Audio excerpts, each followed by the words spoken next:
everyone, my name is Cynthia. Let's talk books.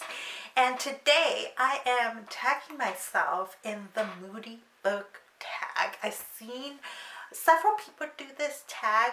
Nobody tagged me, but it sounded fun, and so I decided that I never follow booktube rules to begin with. So why am I going to sit around waiting for someone to tag me? So I've got the questions in front of me, and I thought I would just go through them and answer them, and give you a chance to get to know me a little bit more. So question number one is, do you consider yourself a mood reader? The answer is absolutely. There's sometimes a book that I'll pick up and I'm just not in the mood for it, and it has nothing to do with the book itself. It's just my mood at the moment. And this is also why like TBRs don't work for me, because I want the flexibility to pick up things that I'm in the mood for. I think that's going to be a question coming up. So let me just keep going. Yeah, question number two is, do you set TBR list, and do you stick to them? So no, I try not to have TBRs because I found out early on when I started BookTube that they just don't work for me. I will create a list of books and then the mood will just not be there. So what I've started doing lately is what Cousin over at Always Doing calls pile of possibilities. I really love the phrasing for that. And just giving myself, okay, books that fit a readathon or fit a theme that I'm particularly interested in, and then going from there and giving myself the flexibility to pick from a list of choices, or to even go out of that list and do and pick up other books. And I tend to only even do that for readathons, because I like the point of readathons. I like the idea of picking up books within a theme or within certain subjects, but TBRs don't work for me, and they will actually make me less likely to want to pick up books on the list. Just the way my moods work. Question number three is, do books affect you emotionally? Does the mood of a book rub off on you? Yes, not every single book, but I find that there are books that end up affecting me emotionally and affect my mood. So a couple of ones that I can think of just off the top of my head. The Bell Jar, that was such an intense book that I have not picked it up in decades, and I still remember how it made me feel. It made me feel like psychologically there was something off in my brain, because you're reading everything through the eyes of somebody dealing with a lot of mental health issues. And the way that Sylvia Plath describes those mental health issues just make you feel like you're right there with her, and it's unnerving and it's intense. And I haven't been able to pick up that book again since the first time I read it. Crime and Punishment was another one that was just so psychological to me, because you're inside a character and he's having all these thoughts and emotions, and I don't remember a lot about the plot itself. I remember the basics, but it's the feeling of being in his head that I remember, and that intense feeling. And so yes, I tend to, when a book is really good, for me, it actually does affect my mood, and it does rub off on me. There are books that are so intensely sad that I end up feeling sad even after I'm done reading it. And same way, this is a little bit more rare, but there are books that are just so insanely joyous that they do genuinely make me feel happy, right? So question number four is, when you're feeling sad, what do you read? Or do you not read when sad? Depends what level of sad we're talking about. If I'm really, really sad, like crying sad, I don't want to pick up a book. But if I'm trying to fix the sad mood, right? If I want to read and I want to change my mood, I'll pick up a romance, and it typically does that. And I think that's the beauty of romance, because you pick it up knowing what you're going to get. You know what the whole arc of the story is going to be. There's going to be a central romance story, and it's going to have a happy ending. And that's amazing. And it's amazing how creative writers have to be to write in that genre. And it's just a genre that makes me really happy. So if I'm sad, I typically don't want to pick up a sad book. I want to pick up something happier, and romance will do that for me. Question number 5 is, most often do you use reading to escape, to learn, or to critically reflect? All of the above. I do think that books help us escape our world because we get to be in a different world and living, seeing the life of different characters. I don't tend to expect to learn a lot out of fiction, right? I don't expect learning, but if I learn something in the process of reading a work of fiction, then that is a fantastic bonus. Critically reflect is something that I expect out of really, really good books. One thing that's not on here is that most often what I really look for in a book is to move me, to make me feel something. I'm I'm a moody I'm a mood reader.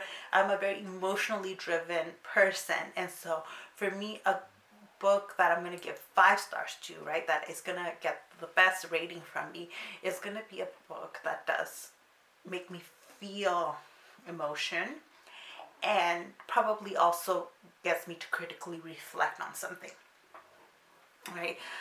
So and that's an important part of my reading process and how I evaluate books. So I do feel like that's something that you should know if you watch my reviews. Question number 6 is, what is a book that made you laugh out loud? 2 books come to mind. So the one book that has become my go-to in the last few years is Born a Crime by Trevor Noah. It's his autobiography, where he discusses his life in South Africa. And when he was born, it was illegal. It was illegal for for interracial relationships to exist and for children to be born out of those relationships. And so his birth was a crime. But he is just, oh my goodness, he manages to make you laugh out loud, even when telling you like really sad, really dramatic stories in his life. I found his stories to be really powerful. And okay, anybody that has read it, he is the single comedian that has made me laugh during a story about Hitler. I don't want to give anything away, but I was listening to the audiobook driving on the freeway in Los Angeles, and he's telling that story, and I just could not stop laughing. I almost had to pull over and stop because it's a hilarious story. It is hilarious. Recently, there's been another book that made me also laugh out loud, and let me tell you, it is very easy for a book to make me cry.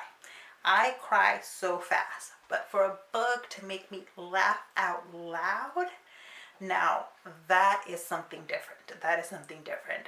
And it's called Going Green. I know the book is called Going Green. I'm looking up the author right now. It's Nick Spalding. And I didn't even, it just made me laugh.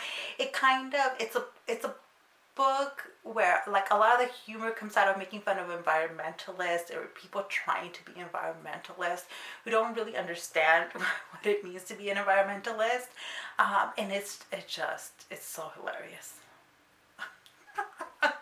I enjoyed it. Question number 7 is, what is the book that has made you cry, or if you don't cry, one that really moved you? I just said I cry so easily, like so easily. I cry reading romance novels, like when the couple has like an emotional moment together, a moment of happiness. I will cry. I will cry so fast. So let me look. I'm looking at my recently read book and looking for a book that made me cry. Okay, a book that I haven't talked about here yet because I just finished it the other day, The Paris Seamstress by Natasha Lester. It's a book set during World War II, and it's a book that when we get to the wrap up, I'm not going to give a good rating to. I'm not even going to recommend it really. but I cried. Like, it's got these super melodramatic moments set in World War II, some of it in France, and it pushed the buttons for me. Made me cry. Again, it doesn't take much to make me cry. Let's see, another book that made me cry. So lately I've been getting better at not crying during books, I guess, because I'm looking through my list and I'm like, oh, whew, I didn't cry at that. Oh, The Killing Dance by Laurel K. Hamilton. This is book number 6 in the Anita Blake series. There is a coming together of two characters in this book, and I cried. I cried. This is one of those urban fantasy books with vampires and werewolves and all kinds of other fantastical creatures, and a romantic scene made me cry.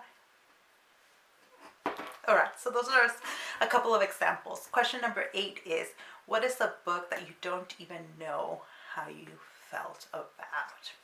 I have just the answer for this as well. The Bluest Eyes by Toni Morrison.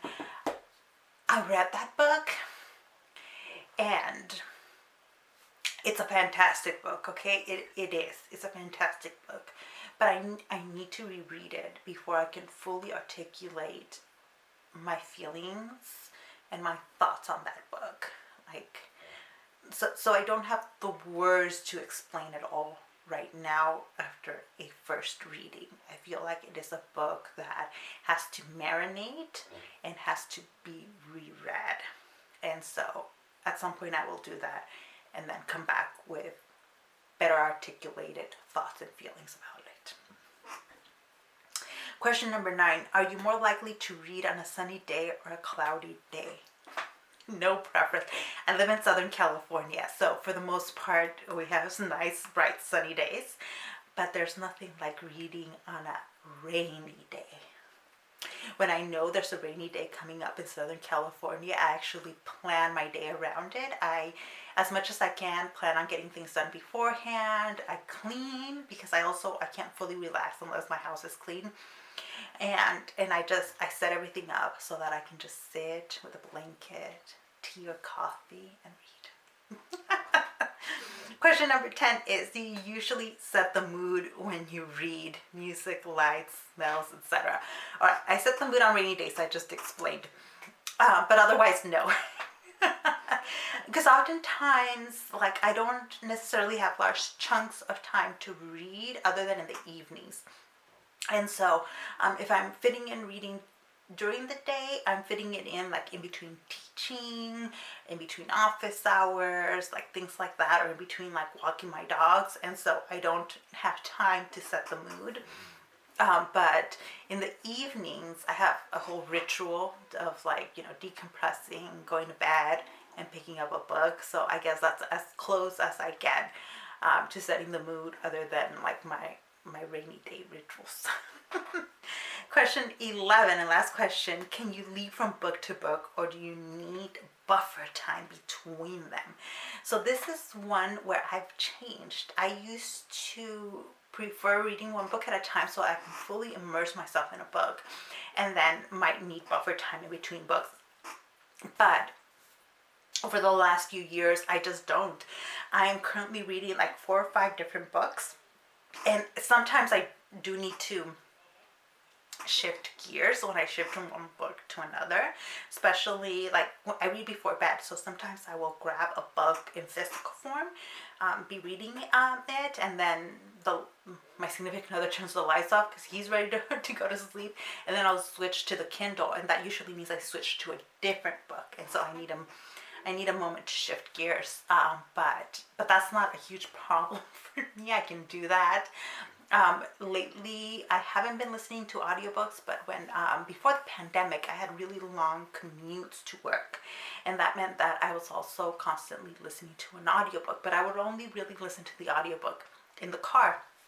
And so that meant that I was reading. My camera cut me off unexpectedly, which is always a sign that I need to wrap things up. So I'll just finish my thought that I can leap from book to book. and that might seem contradictory to being a moon reader, or maybe not. maybe it's not contradictory because my mood shifts throughout the day, throughout the days, and so you jump from book to book.